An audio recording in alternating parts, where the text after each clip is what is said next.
Bismillahirrahmanirrahim. Assalamualaikum warahmatullahi wabarakatuh. Baik, perkenalkan, nama saya Poppy Ayu Suryani. Di sini saya akan menjelaskan tentang metode mimikri atau memorization. Pada mata pelajaran metode dan strategi lokal A, PAI, Akidah Akhlak. Nah, di sini pertama saya akan membahas tentang pengertian dari metode mimikri atau memorization. Pengertian metode mimikri yaitu ditinjau dari segi bahasa. Metode berasal dari dua perkataan yaitu meta dan hodos. Meta berarti melalui, kemudian hodos berarti jalan atau cara. Sedangkan dalam bahasa Arab diungkapkan dalam berbagai kata. Terkadang digunakan kata al-tariq. Kenapa al-tariq? Karena al-tariq itu sendiri artinya jalan. Kemudian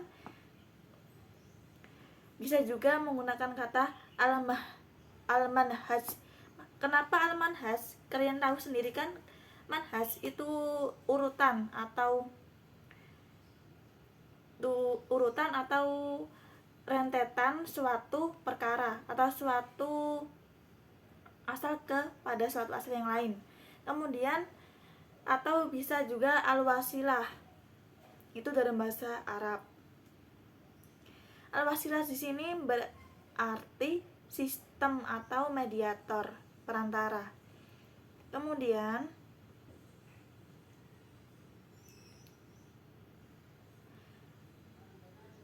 metode adalah cara yang teratur dan terpikir sebaik-baik mungkin atau sebaik-baik untuk mencapai maksud tertentu, sehingga dapat dipahami bahwa metode berarti suatu cara yang harus dilalui untuk menyajikan bahan pelajaran agar tercapai sebuah tujuan.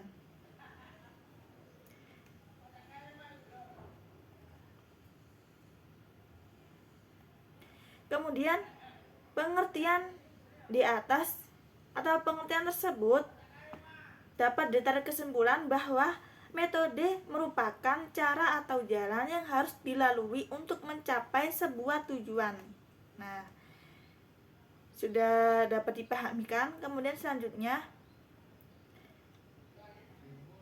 yaitu dari pengertian mimikri atau memorization. Ditinjau dari segi bahasa, mimikri atau memorization itu memiliki arti yakni meniru atau menirukan. Sedangkan memorization itu berasal dari kata bahasa Inggris memory atau ingatan. Dalam bahasa Arab, metode ini disebut dengan at-thariqah as-sima' wal muhafadzah. Kenapa disebut begini? At-thariqah yaitu jalan atau runtunan, kemudian as-sima' itu mendengarkan, kemudian al-muhafadzah itu menghafal atau menghafalkan. Jadi suatu cara untuk menyimak, mendengarkan, kemudian bisa menghafalkan. Nah, benar sekali. Kemudian selanjutnya yaitu dari pemaparan yang sudah dijelaskan tadi dari awal, mimikri memorization bisa diartikan seperti informan drill metode. Dikatakan demikian karena dalam penerapannya dilakukan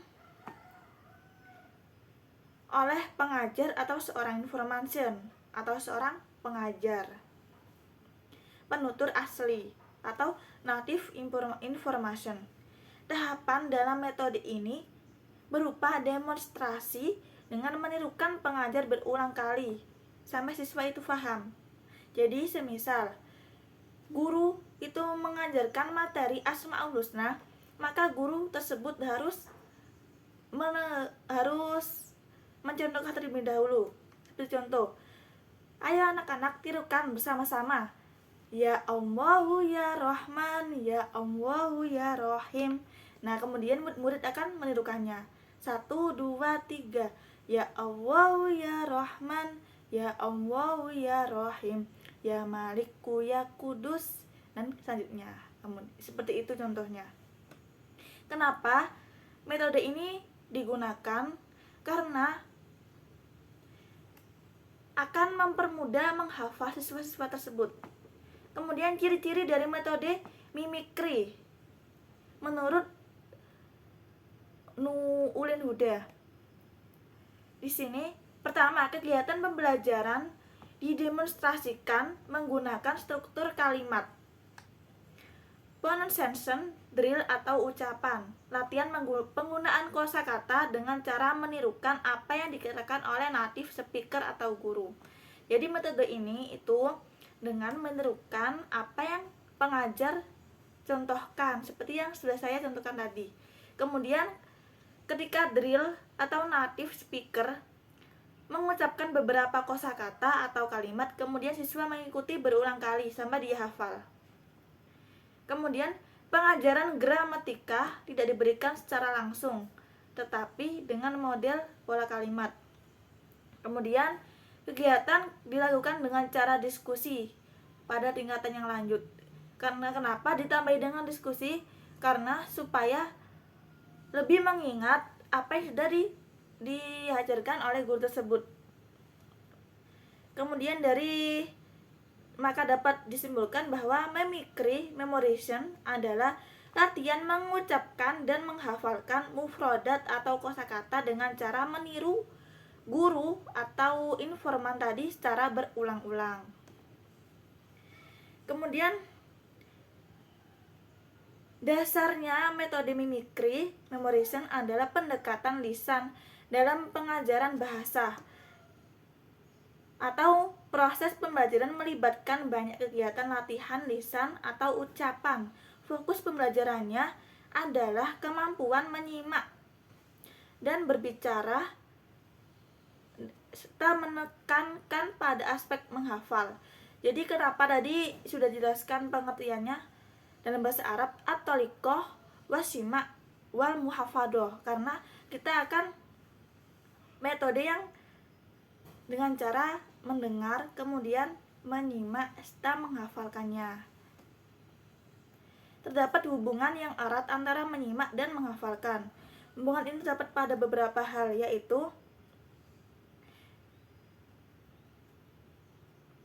ucapan seringkali dilakukan dengan cara menyimak dan meniru. Karena itu, contoh dan model yang diperoleh peserta didik berperan penting dalam keterampilan berbicaranya. Jadi apa yang didengarkan, jika dia menyimak dengan seksama, dengan jelas, maka dia akan tidak kesulitan dalam menirukan. Tapi jika murid tersebut tidak menyimak dengan baik, maka dia akan kesalahan dalam segi pengucapannya karena dia tidak menyimak dengan baik. Kemudian selanjutnya yaitu kosakata yang akan diajarkan kepada peserta didik ditentukan dari rangsangan yang diterimanya dan mufrodat atau kosakata yang sering memberi bantuan atau pelayanan dalam penyimpanan gagasan. Jadi kosakata yang didengar akan mudah dicerna jika dia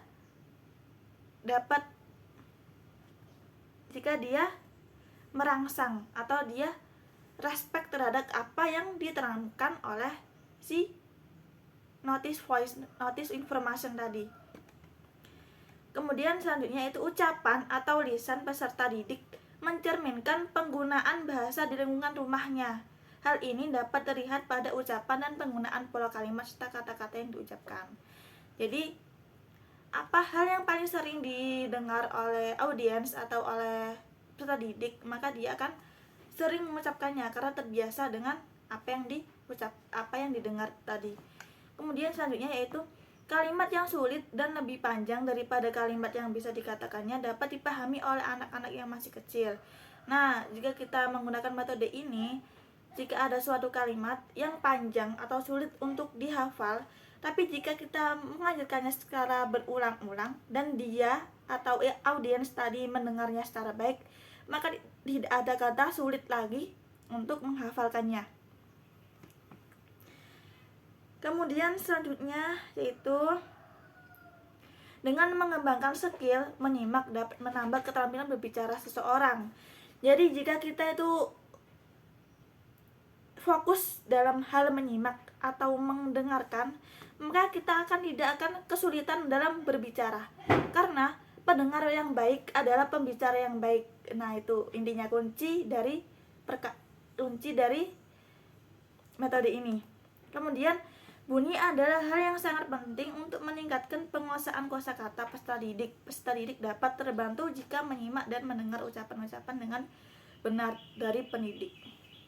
Jadi, jika kita pendidik sendiri itu lantang atau jelas dalam menerangkan suatu objek, suatu pembelajaran, maka murid-murid kita tidak akan kesulitan dalam menyerap apa yang kita sampaikan. Kemudian penggunaan alat beberapa peraga dapat membantu menangkapkan informasi yang lebih baik. Nah, jadi kita bisa menggunakan alat bantu. Seperti contoh, jika kita berada di kelas teman kanak-kanak, maka kita bisa menggunakan gambar seperti apel. Nah, kita bisa menggunakan gambar apel supaya dia lebih cepat mengingat-ingatnya. Kemudian di sini kelebihan dan kelemahan metode memorization. Nah, di sini saya akan menjelaskan yang pertama, yaitu kelebihan metode mimicry memorization. Yang pertama, pembelajaran tidak akan membosankan dan materi pembelajaran mudah diingat. Nah, ini kelebihan dari metode mimicry memorization. Jadi, apa yang kita ajarkan itu mudah diingat dan tidak membosankan, karena dengan itu tadi, dengan ramai-ramai bersama-sama mendengarkan dan menirukan. Kemudian yang kedua yaitu peserta didik mudah dalam memahami arti dari materi yang disampaikan. Jadi, jika kita itu menggunakan metode ini, maka peserta didik akan lebih mudah memahaminya dan mudah mengingat-ingatnya. Kemudian yang selanjutnya yaitu poin C, siswa bisa menghafalkan dan melafadzkan kosakata dengan baik dan benar. Nah, jika kita menggunakan metode ini, maka siswa yang kita ajari akan lebih bisa melafadzkan dan menghafalkan kosakata yang kita ajarkan itu dengan benar. Kemudian yang selanjutnya yaitu bisa digunakan dalam kelas dengan jumlah siswa yang banyak. Kenapa bisa seperti ini? Nah, seperti contoh, kita berada dalam ruangan yang luas dengan peserta yang banyak.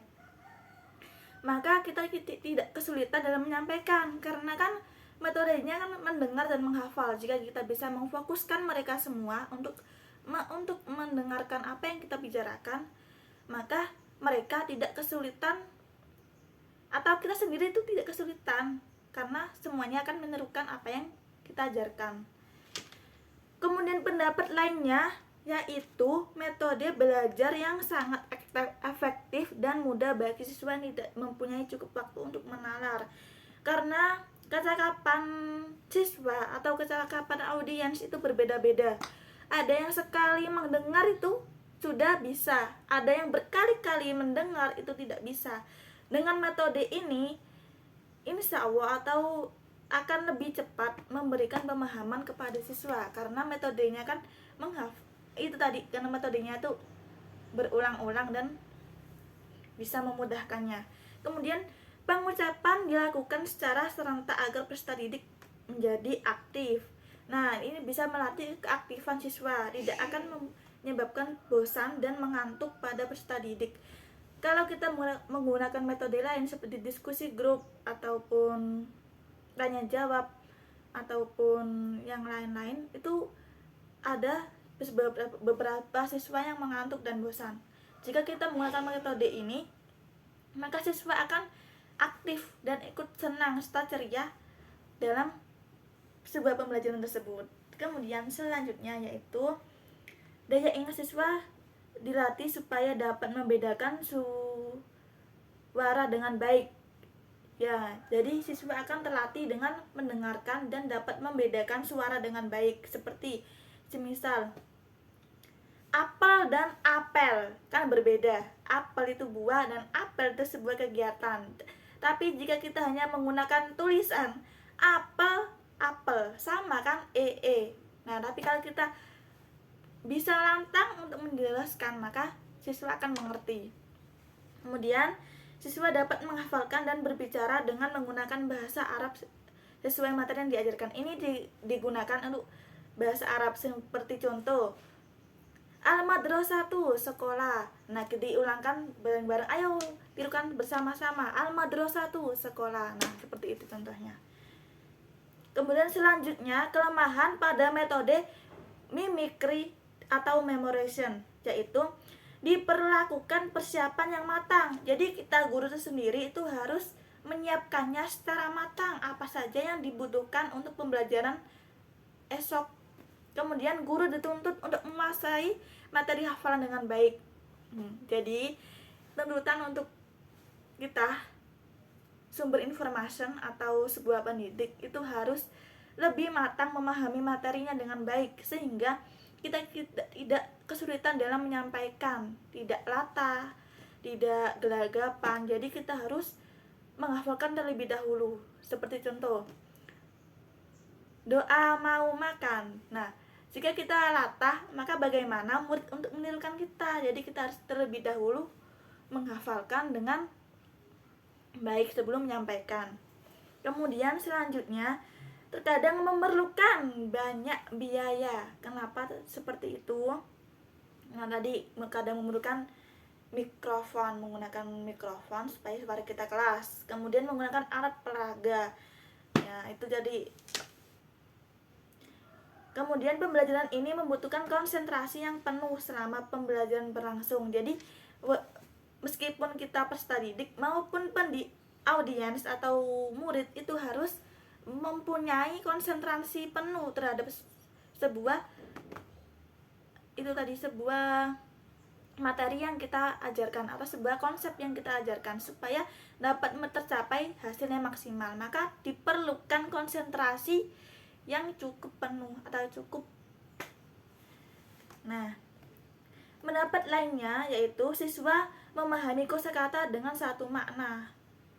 Yang kedua yaitu penggunaan penutur asli sangat dibutuhkan karena tanpa adanya penutur asli tidak akan berjalan sesuai dengan keinginan. Kemudian akan banyak pengulangan materi yang sudah diajarkan. Nah, itu kekurangannya itu akan banyak pengulangan materi yang sudah diajarkan.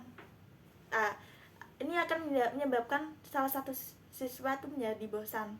Karena kok itu saja yang disampaikan, tidak ada bahasan yang lain itu biasanya. Jadi sebisa-bisanya pendidik mengatur suasana di kelas tersebut. Kemudian selanjutnya yaitu fungsi metode mimikri.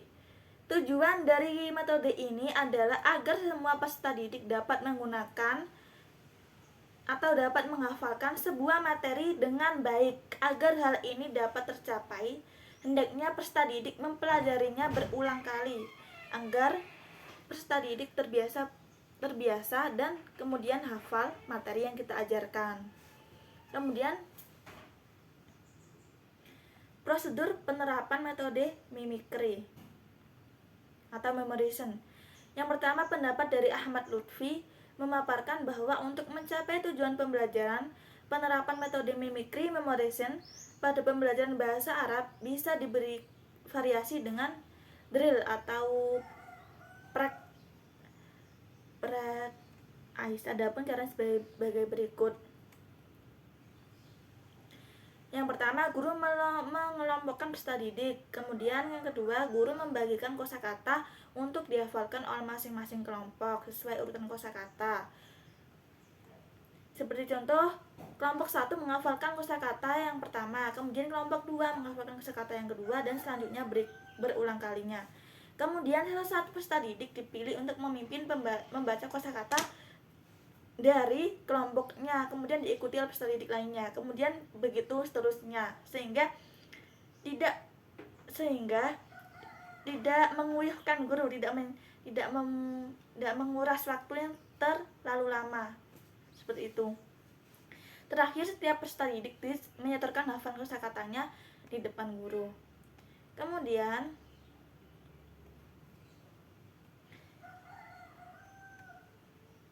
selanjutnya yaitu langkah kelima, guru memberikan kesimpulan dan menutup kegiatan pembelajaran yang telah dilakukan.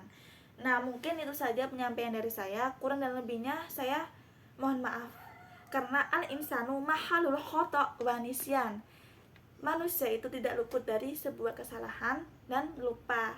Nah, akhirul kalam, wallahul muwaffiq ila aqwamit thoriq. Assalamualaikum warahmatullahi wabarakatuh. Bye bye.